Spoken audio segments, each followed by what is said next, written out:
नमस्कार दुल्हा अब न देबै गारी। नमस्कार दुल्हा अब न देबै गारी। नमस्कार दुल्हा अब न देबै गारी। नमस्कार दुल्हा अब न देबै गारी।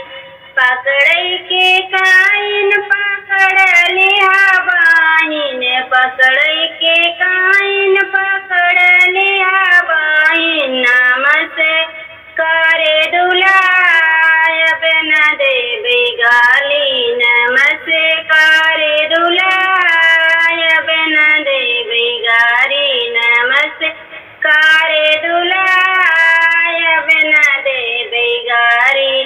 पकड़ै के लाई पकड़ लिहा माई। पकड़ै के लाई पकड़ लिहा माई। नमस्कार दुल्हा अब न देबै गारी। नमस्कार दुल्हा अब न देबै गारी। नमस्कार दुल्हा अब न देबै गारी।